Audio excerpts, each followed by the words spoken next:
écoles que je connais, que j'ai faites, que je vous invite, en tout cas, il y a des feuillets, il y a des prospectus, des flyers, des pamphlets pour les Canadiens, si vous désirez un petit peu en connaître un peu plus sur cette école. S'il vous plaît, ne bougez pas dans la salle, puisqu'on a encore des informations très importantes. Xavier, super. Synthèse de la matinée, un grand merci. Merci beaucoup. Merci, monsieur le député, puissance accueillante, invitante. Un grand merci à Jean et Saïd pour l'organisation de cette journée d'une grande qualité. Accueillante et pas invitante, pardon. Merci. Saïd a présenté mon institut. Effectivement, vous trouverez quelques informations.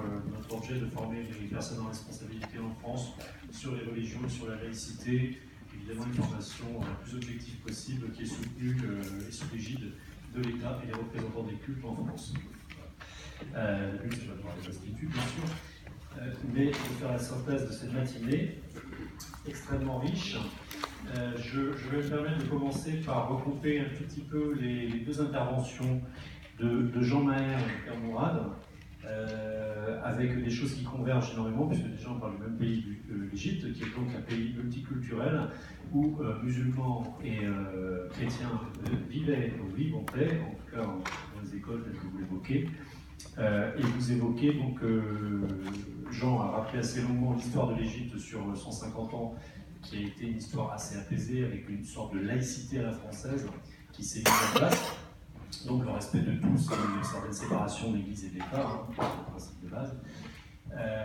Et jusqu'à l'avènement, à Kairos en 1924, fin de la Première Guerre mondiale, chute de l'Empire ottoman et émergence d'un mouvement qui est celui des frères musulmans, dont on parle beaucoup ce matin. Donc les frères musulmans se constituent comme une puissance souhaitant rétablir un califat qui est un État et une direction d'État qui impose une loi islamique, la charia. Voilà. Alors on note que ça se passe à un moment particulier, fin de la Deuxième Guerre mondiale, accord Saxe-Picot, et donc effectivement écroulement d'un empire, émergence d'une puissance, je dirais, profane, laïque, civile, qui va essayer de redonner une fierté musulmane, en tout cas sa propre vision de la fierté, une certaine fierté musulmane. Donc en Égypte, avènement de divers présidents, Nasser, Sadat, etc., arrivée de Moubarak et une certaine infection de la société civile égyptienne pour des raisons notamment économiques, corruption et autres, par les idées des frères musulmans qui sont toujours là donc depuis 1900. Sur ces points, nos deux interlocuteurs finissent en mettant beaucoup d'espoir dans ce qui se passe aujourd'hui, avec le président Sisi, les garanties qu'il a données aux chrétiens, sa présence à Noël, etc. Et donc, un souhait que l'Occident soutienne le maréchal et donc engage des choses pour soutenir l'économie égyptienne. Monsieur le député ayant rappelé notamment qu'on ne fait rien quand on a le ventre vide et pas d'éducation. Effectivement, c'est assez difficile de ne pas céder à des idées très simples. Beaucoup de bouddhistes sont pauvres, ils n'écoutent pas. Merci madame, un grand merci madame, on laisse la synthèse, un grand merci madame, merci. Et le père Mourad conclut également en disant qu'il faut que l'Occident défende au maximum ses valeurs fondamentales, les valeurs fondamentales de la démocratie, à savoir précisément la séparation de l'Église et l'État et la garantie de la liberté de religion et de pratique pour tous. Une intervention, deux interventions que je regroupe un tout petit peu ensuite, qui sont celles du général Maher et pardonnez-moi, voilà, de Samir El-Dib. Le général indiquant qu'en Égypte, effectivement, le gros problème, toujours sur cette question des frères musulmans, c'est l'enseignement, qu'est-ce qui est donné à voir du Coran.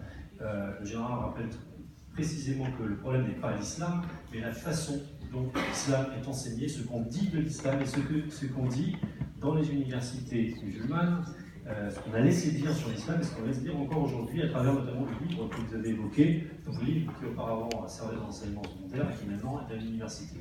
Donc de l'inflexion, si je puis dire, d'une vision assez terrifiante de l'homme et de la femme en particulier, est véhiculée par ces supports, et que c'est insuffisamment, ou ça a été très insuffisamment combattu par les pouvoirs en place, voire laissé, il y a été y a eu un laisser-faire. Et donc le général rappelle qu'il faut attaquer ce problème à la source, il faut assécher la source du terrorisme. On assèche la source du terrorisme en s'attaquant, en garantissant un enseignement qui ne s'appuie pas sur des choses aussi terrifiantes que cela, et en revenant à des fondamentaux sur l'islam. Encore une fois, j'ai bien souligné que le problème n'était pas en soi l'islam, mais bien la façon dont il est transmis et enseigné. Et j'en viens donc à ce que disait Samir El-Dib, qui rappelle que eh bien, il y a eu deux grandes époques dans l'histoire du Coran et de Mohammed, la période mécoise et la période médinoise, que dans le Coran, il est indiqué qu'il y a des repères chronologiques indiquant l'ordre de la révélation au prophète.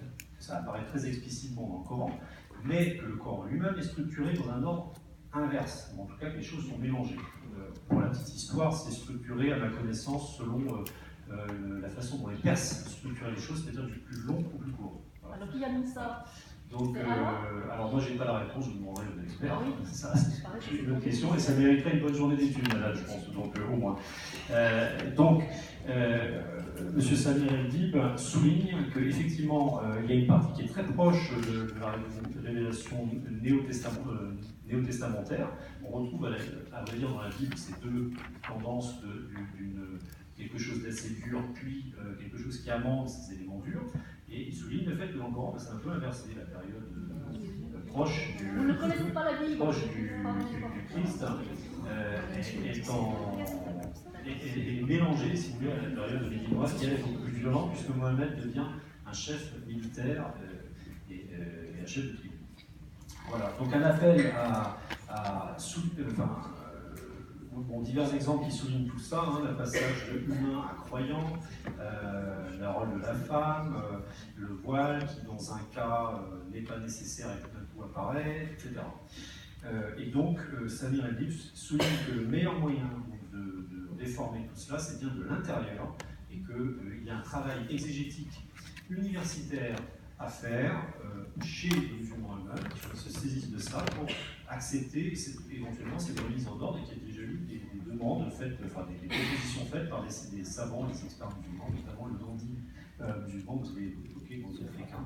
Ça va exactement dans le sens aussi de ce que soulignait le général, à savoir un appel aux universités, y compris européennes, à se saisir de ces questions-là pour travailler sérieusement ces sujets. Merci, pas d'intervention dans la salle, merci. On termine la synthèse. Vous aurez tout le loisir de discuter après, merci. Je rappelle qu'en France, les études musulmanes ont légèrement perdu leur soutien depuis quelques années. Je conclurai donc par l'introduction de M. le député Folliot, qui rappelle qu'on est le terrorisme et la radicalisation participent à ce qu'est un mouvement sectaire. Un mouvement sectaire, c'est exactement cette définition-là.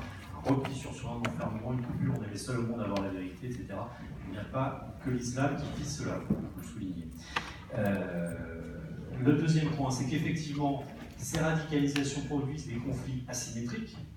Asymétrique, ça veut dire qu'on est dans des conflits globaux, total, avec des gens qui ne sont pas dans les règles de la guerre habituelles définies à l'origine par Saint-Augustin, le Justin Bello, et que donc on avait des gens qui n'appliquent pas les règles, et que ça oblige nos démocraties qui ne sont pas habituées à cela, qui ne sont pas dans ces logiques-là, à mettre en place probablement des outils juridiques notamment pour se protéger et éviter de tomber,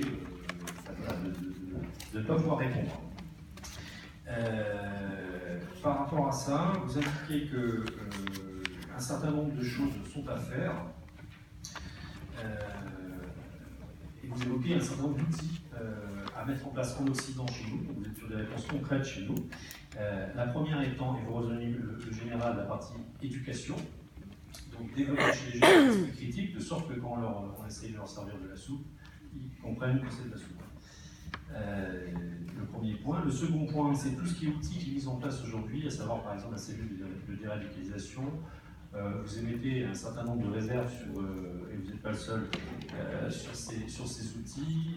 Est-ce que c'est des opérations de communication? Est-ce qu'il y a une réelle intention de déradicaliser? Est-ce que ça fonctionne? On n'est encore pas très sûr de ce qui se passe là-dessus. Il faudrait voir avec l'avis de Dunia Bouzard, sur le sujet qui est également très critique sur ces cellules.